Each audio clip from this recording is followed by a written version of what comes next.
Baik, jadi pertemuan ini kita akan masuk ke applications of the derivative. Jadi aplikasi dari turunan yang sudah kita pelajari pada bab sebelumnya.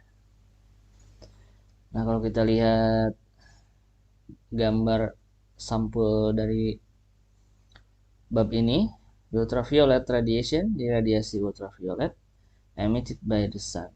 Itu dikeluarkan oleh matahari. Small amounts of UV, jikalau jumlahnya sedikit dari UV itu are essential for the production of vitamin D in humans. Itu penting untuk produksi vitamin D pada manusia.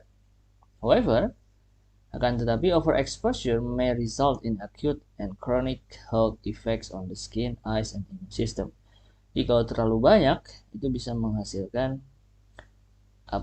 bisa punya efek kesehatan yang kronik dan akut ya pada kulit, mata, dan juga sistem imun, sistem kekebalan tubuh. Nah, ini nanti ada di section 3.5 latihan 64. Oke. Nah, jadi ini ada beberapa aplikasi nanti. Ada threatened and endangered species, spesies langka dan juga yang terancam punah.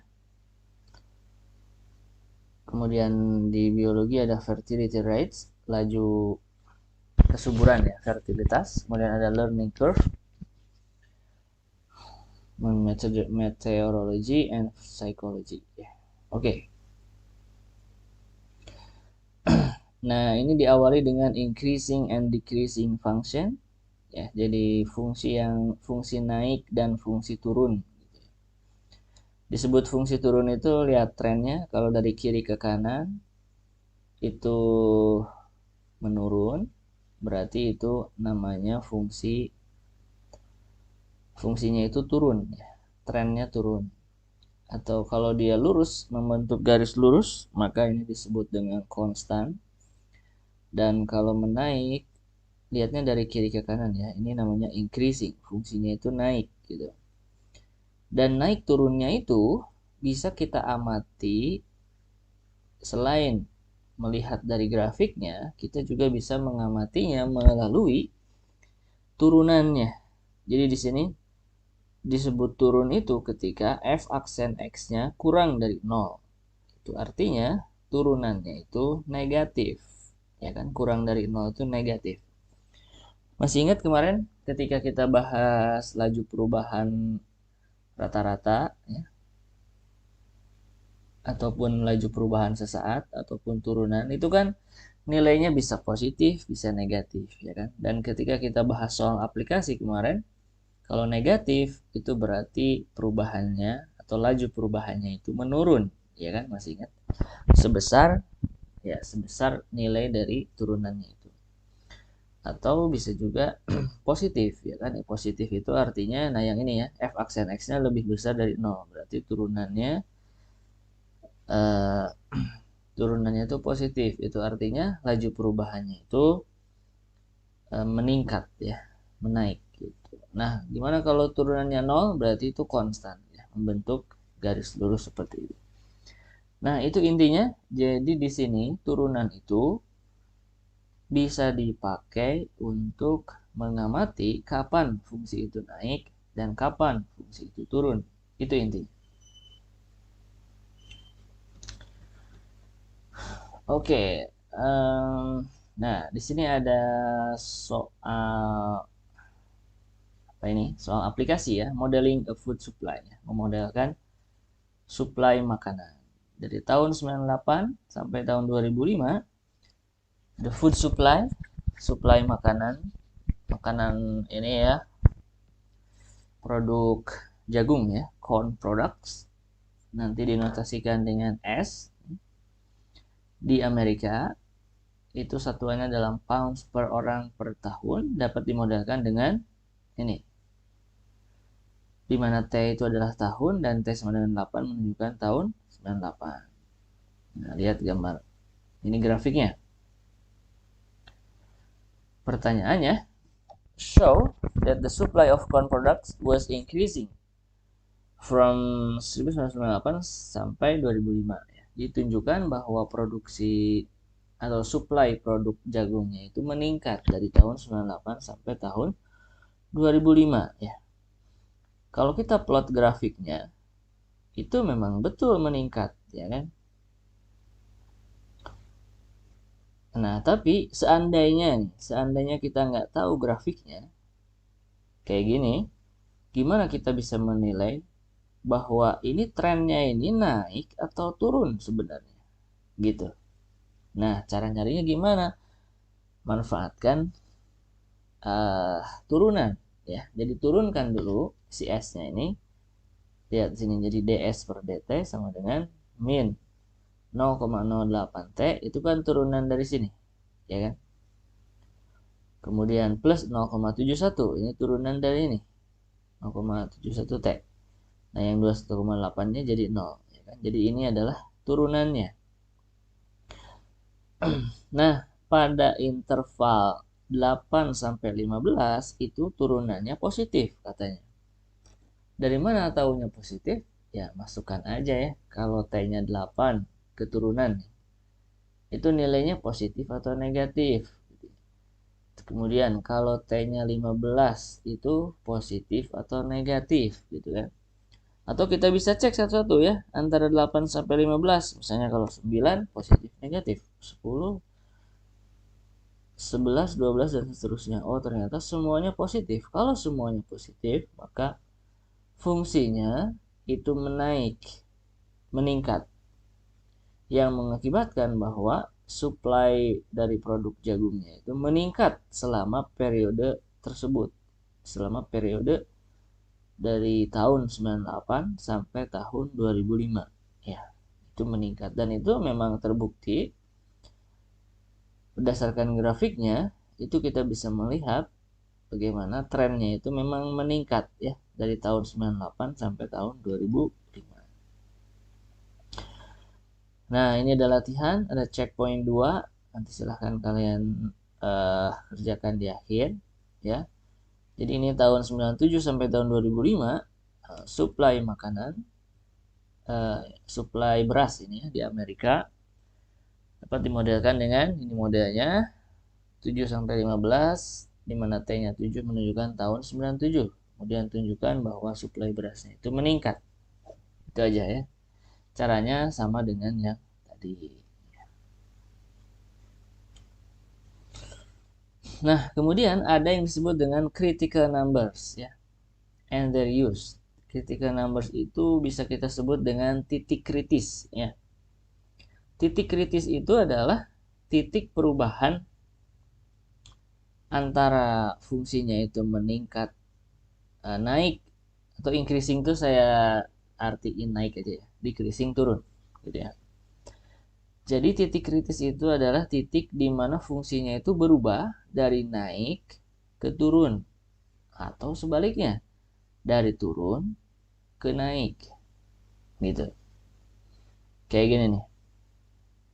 Ini kan fungsinya naik dulu, terus setelah mencapai titik tertentu fungsinya bergerak turun ya kan. Nah, titik perubahan antara fungsinya itu naik menjadi turun atau sebaliknya dari turun ke naik itu disebut dengan titik kritis. Nah, titik kritis itu apa? Titik kritis itu adalah titik di mana turunan di titik tersebut itu nilainya 0 ya. Jadi F aksen C, di mana C itu adalah suatu titik tertentu, dan yang kalau dimasukkan ke turunan F itu hasilnya 0. Jadi kalau turunan itu kan bahasa lainnya gradien garis singgung ya. Jadi titik kritis itu adalah titik di mana gradien garis singgungnya itu sama dengan 0. Di garis lurus kayak gini, horizontal. Jadi kalau di puncak ini itu garis singgungnya horizontal. Kan ini kan gini ya, naiknya miring, nanti miring miring miring. Nah, pas mencapai titik tertentu itu gradien garis garis singgungnya itu horizontal gini. Terus nanti semakin ke kanan akan bergerak menurun kayak gini garis singgungnya gitu. Nah, itu pun nyambung sebenarnya. Ini kan kalau fungsi naik itu kan fungsinya ini positif ya, turunannya ya kan. Nah, dari positif berubah daerah sini negatif. Itu kan melewati 0 dulu, ya kan? Dari positif kalau mau bergerak ke negatif itu kan melewati 0 dulu. Iya enggak? Jadi kayak apa namanya? Misalnya 5, 4, 3, 2, 1, 0, min 1, min 2, ya kan? Jadi 0 itu menjadi pemisah antara bilangan positif dan bilangan negatif, ya kan?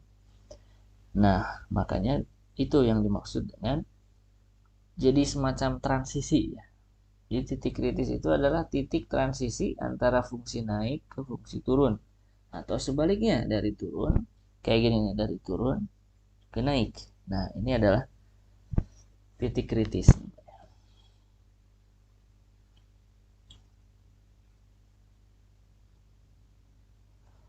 Oke, contoh yang ketiga ya. Finding increasing and decreasing intervals. Mencari interval naik dan turun. Jadi kita ingin menganalisis kapan fungsinya naik dan kapan fungsinya turun. Itu intinya. Misalnya kita punya fungsi ini. Fx sama dengan x pangkat 3 min 3 per 2x kuadrat. Nah, kemudian kita akan mencari turunannya dulu. Ya kan? Kalau mau mengecek kapan naik, kapan turun kan kita manfaatkan turunan, ya kan? Turunkan dulu fungsinya. Kemudian, nah di sini kan turunan dari fungsi fx itu sama dengan 3x kuadrat min 3x ya. Ini turunannya ini kan, 3x kuadrat min 3x. Nah, kemudian setelah kita dapatin turunannya, kita akan mencari kapan sih turunannya ini bernilai 0. Makanya di sini kita buat turunannya sama dengan 0. Kenapa perlu mencari turunan sama dengan 0? Karena turunan yang bernilai 0 itu adalah titik transisinya, adalah titik kritisnya.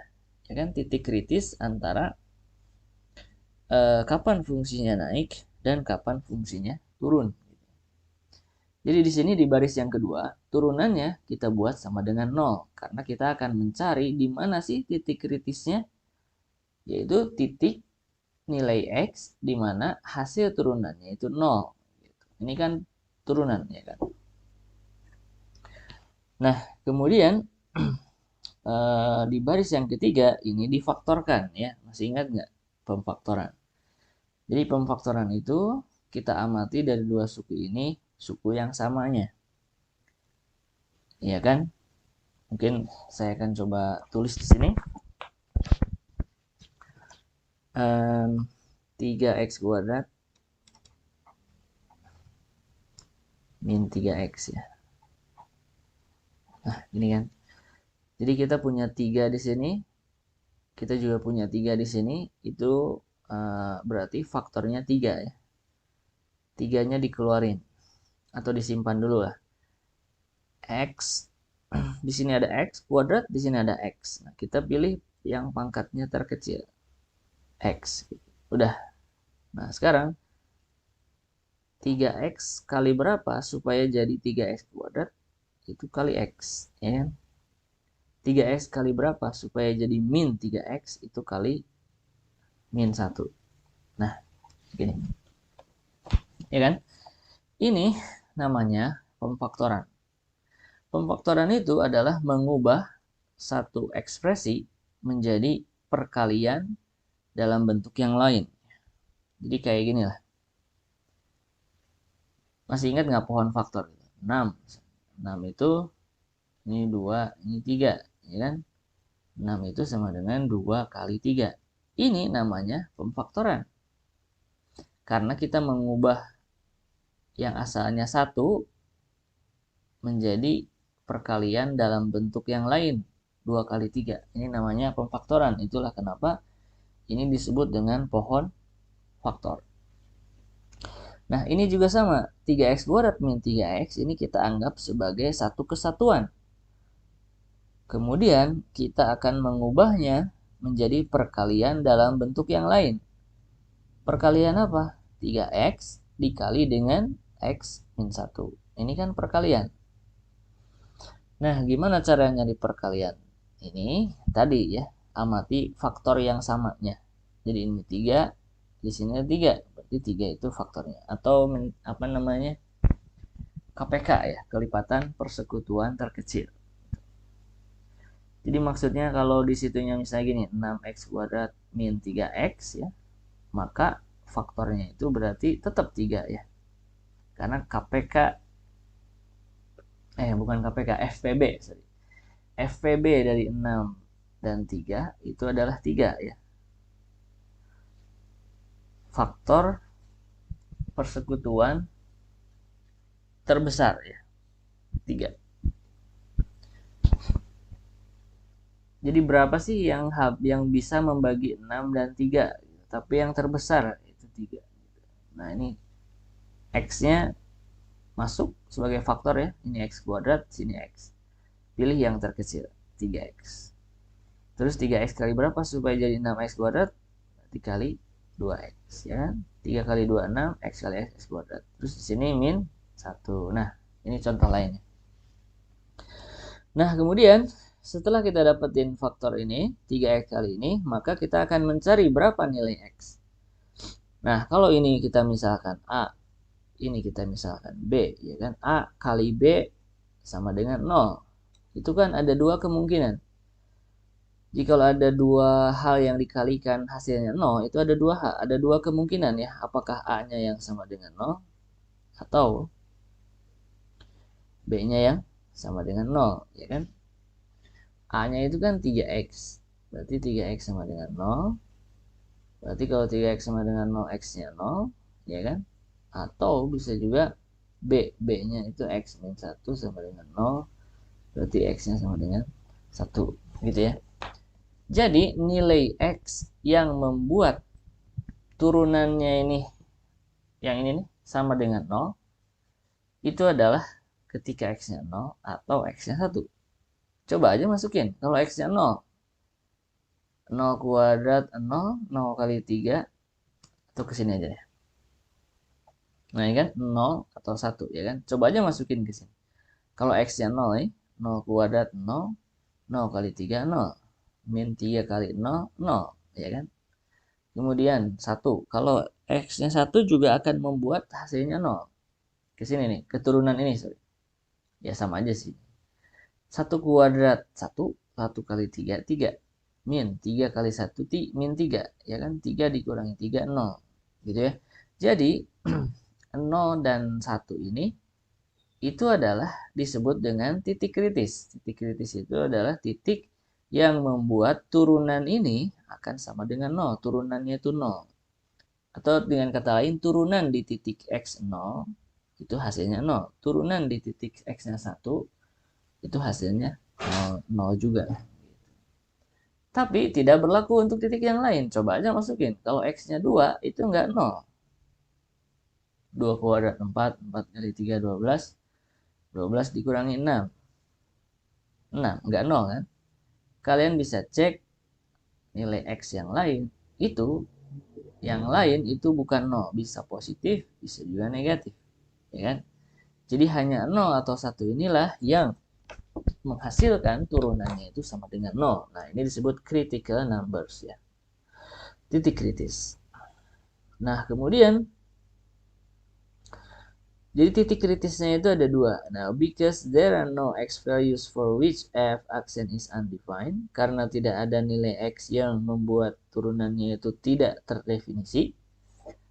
Oke, apa itu maksudnya? Nanti itu belakangan aja kalau kita menemukan tipe soal yang seperti ini.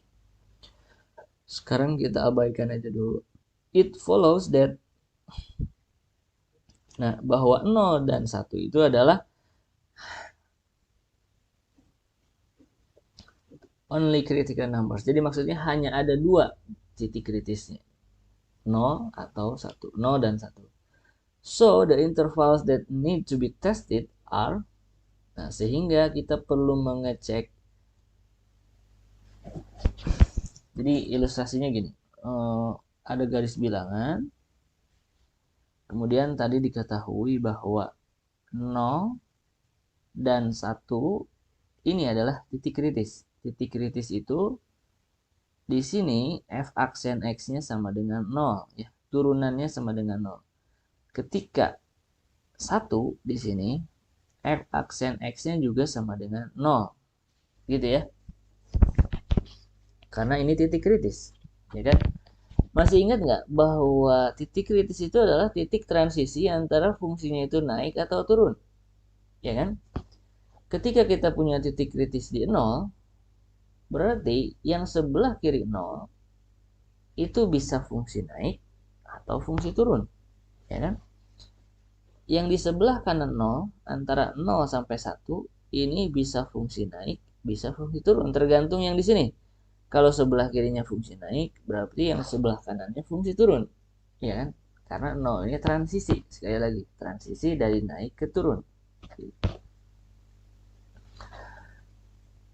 Atau sebaliknya, kalau di sini turun, maka di sebelah kanannya naik. Ya kan? Dan itu juga menentukan ke sini.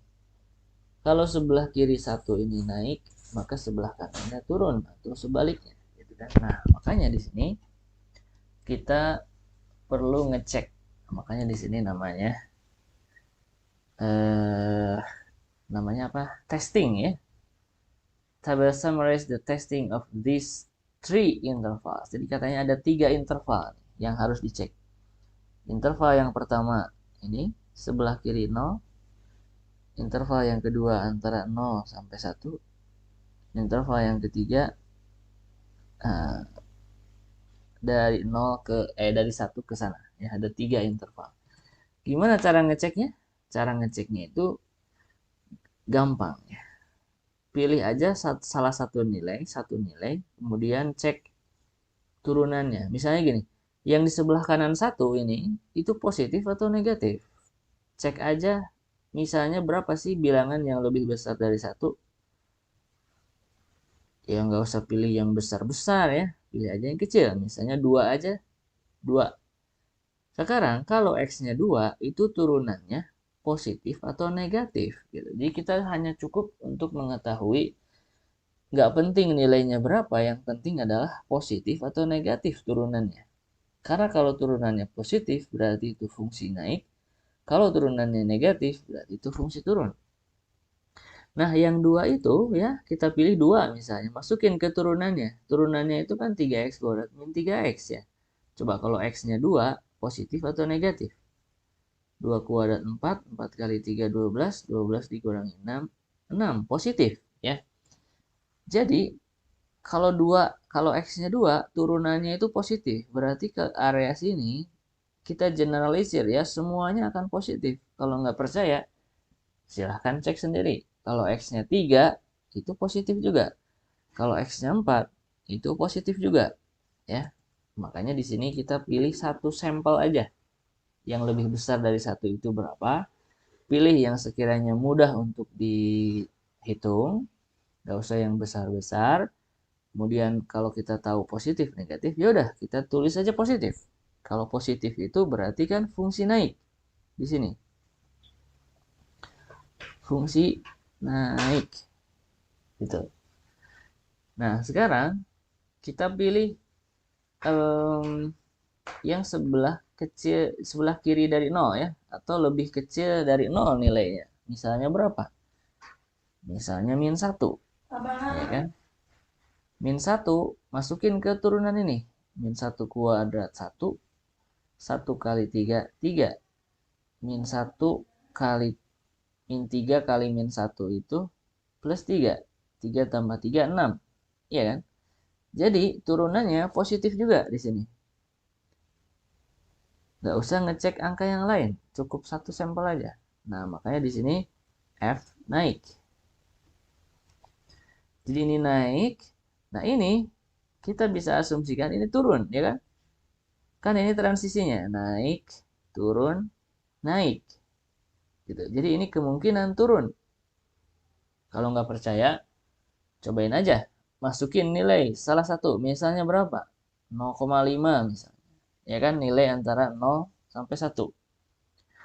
0,5 kalau dikuadratkan 0,25 ya.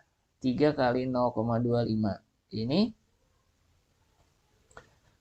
minus 3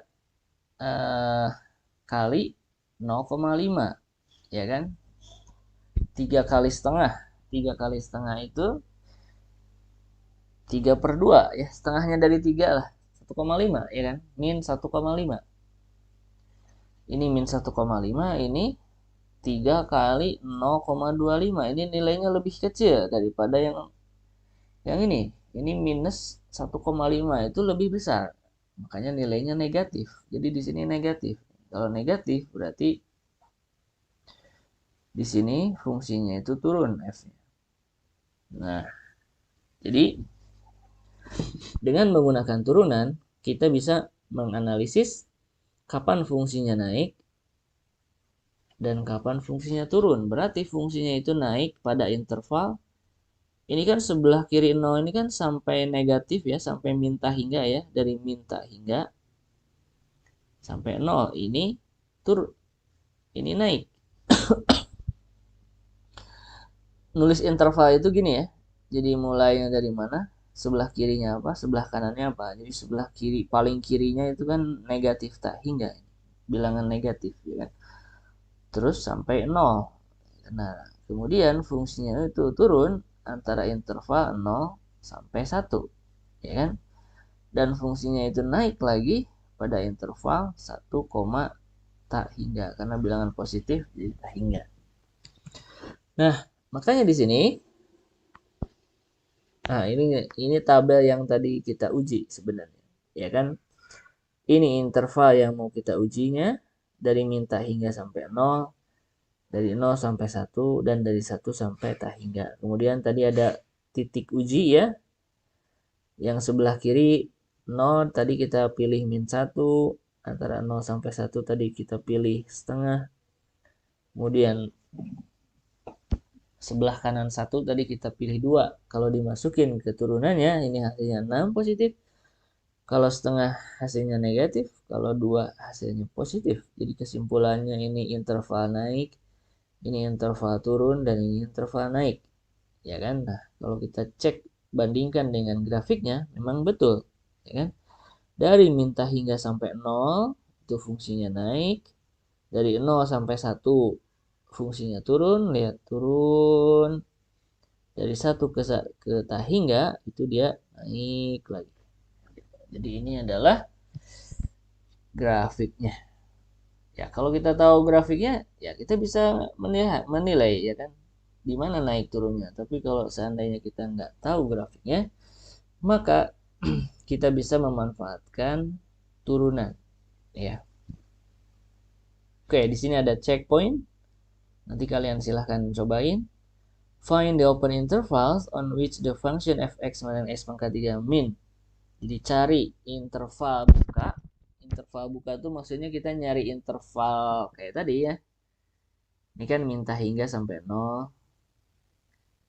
Itu naik. 0 sampai 1 turun. 1 sampai tak hingga itu naik. Nah, jadi kita mau mencari interval seperti itu. On which the function, di mana fungsi fx-nya itu is increasing atau decreasing, naik atau turun. Ini fungsinya. Nanti kalian coba cari ya. Kapan fungsinya naik atau pada interval berapa naik dan pada interval berapa fungsinya turun. Oke. Nah, itu saya skip aja. Nah, saya akan masuk ke soal aplikasi. Oke, ini application. Contoh 6 ya. Caesarean section procedure. Prosedur operasi sesar ya. Caesarean section procedure. Prosedur itu diterjemahinnya apa ya selain prosedur ya? Kayaknya di sini operasi mungkin ya. Operasi bagian sesar. Jadi dari tahun 90 sampai tahun 2005 banyaknya operasi sesar, satuannya dalam ribu, itu dapat dimodelkan dengan ini. Ini adalah modelnya. Dari mana model ini? Kalau ada datanya, kalian bisa ngerjain sendiri pakai Excel. di mana T-nya itu tahun dan T-nya sama dengan 0 menunjukkan tahun 90. Tentukan interval em, di mana banyaknya operasi sesarnya itu naik. Jadi kapan sih operasi sesarnya ini naik? Kalau kita hanya punya modelnya seperti ini. Ya, kalau kita punya datanya ya kita bisa mengamati dari datanya ya. Oh, ternyata tahun 90 segini, tahun 95 itu segini. Oh, naik ternyata. Tapi kan di sini kita nggak tahu datanya. Ya kan? Pokoknya ini ada modelnya. Gimana kalau digambar aja grafiknya? Boleh, gambar aja grafiknya. Kalau pakai software bisa pakai GNuPlot ya. Kalian masih ingat nggak cara menggunakan GNuPlot untuk ngeplot fungsi ya? Waktu itu kalau nggak salah pernah saya tunjukkan. Gimana kalau diplot aja grafiknya untuk tahu kapan naik kapan turun? Boleh, ya kan? Tapi seandainya kita tidak tahu datanya, kita tidak tahu grafiknya, maka kita bisa memanfaatkan turunan untuk mengecek kapan fungsinya naik dan kapan turun. Nah, di langkah yang pertama, si model ini diturunkan dulu. N aksennya sama dengan 13,02 T min 71,9. Ini adalah turunan dari model ini. Kemudian cari titik kritis. Titik kritis itu adalah titik ketika turunannya sama dengan 0. Jadi yang ini, turunan ini kita buat sama dengan 0. Karena kita akan mencari titik kritisnya. Kemudian min 71,9-nya pindah ruas ke kanan. Kemudian jadi kita punya 13 min 0,2 T. Kemudian T-nya sama dengan 71,9 per 13,02. Ya, dibagi dengan koefisien dari T ini. Dan kalau kita bulatkan ya kira-kira nilainya 5,5 ya. Bisa pakai kalkulator ya. Dicek ini hasilnya 5,5. Jadi titik kritisnya itu hanya ada satu untuk kasus ini. Jadi yang namanya titik kritis itu bisa ada satu, bisa bisa dua, bisa tiga dan seterusnya, dan bahkan bisa juga tidak ada. Jadi kalau grafiknya misalnya naik terus, itu nggak ada titik kritisnya. Nggak ada titik kritisnya. Karena kalau naik terus berarti kan nggak ada perubahan antara naik ke turun.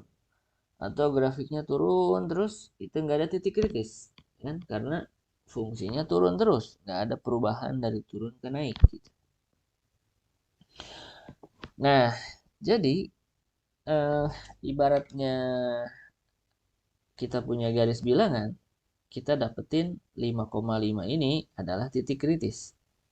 Titik ketika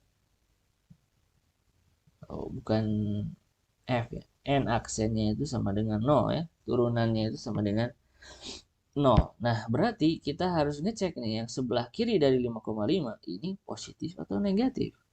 Yang sebelah kanannya ini positif atau negatif. Gitu kan. Ada dua kemungkinan itu. Nah, gimana caranya? Ya, caranya pakai titik uji itu. Pakai titik uji. Misalnya,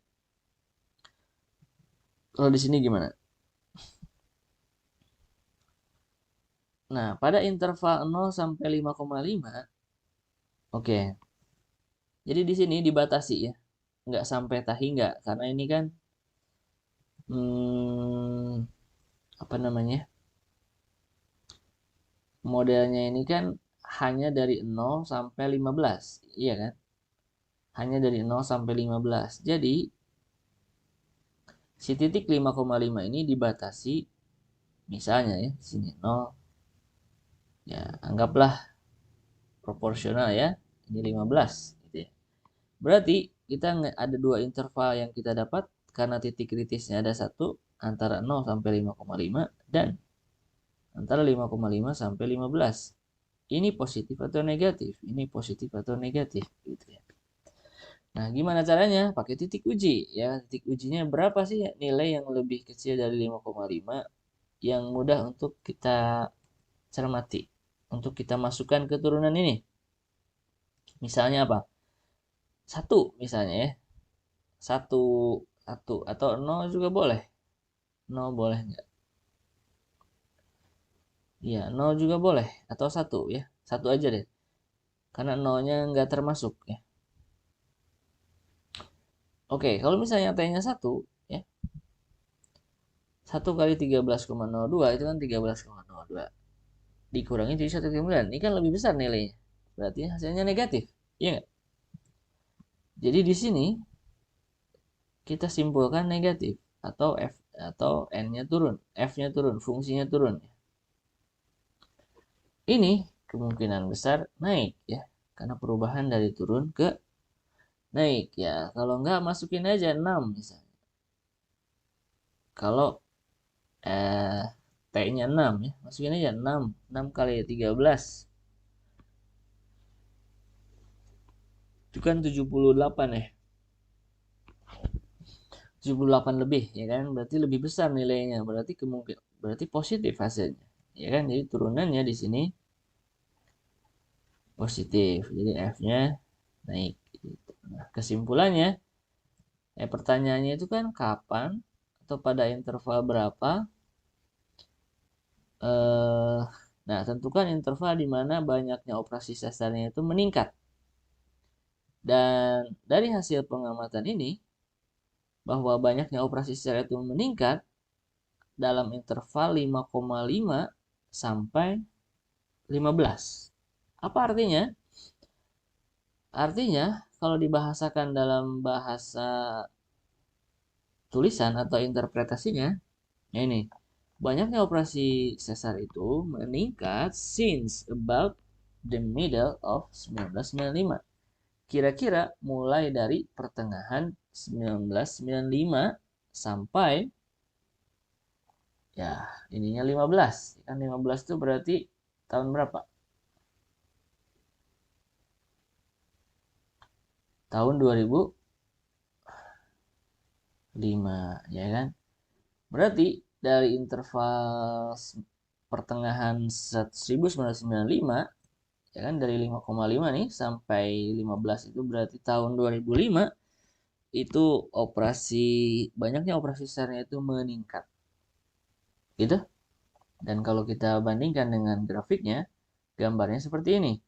Jadi 5,5 ini adalah titik kritisnya. Kemudian kalau kita lihat sebelah kiri 5,5 ini turun grafiknya. Setelah 5,5 grafiknya naik gitu. Nah, jadi kalau ingin mengamati itu naik turunnya bisa dengan memanfaatkan turunan tadi. Dan kita perlu mencari tahu dulu titik kritisnya.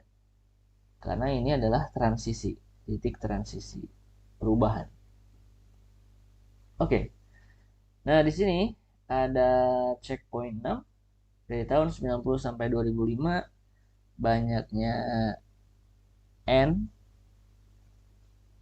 of CT scan. Tahu CT scan ya? Kayak ronsen.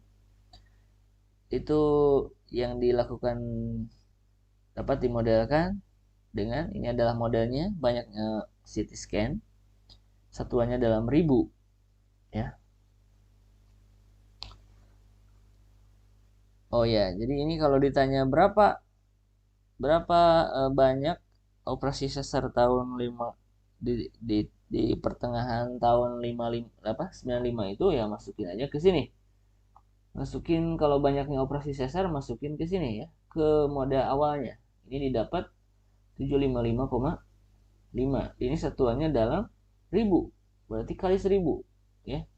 Berarti berapa? 755.500 ya kan, jadi banyaknya operasi sesar di tahun atau di pertengahan tahun 95 itu sebesar itu 755.000. Di satuannya dalam ribu ya.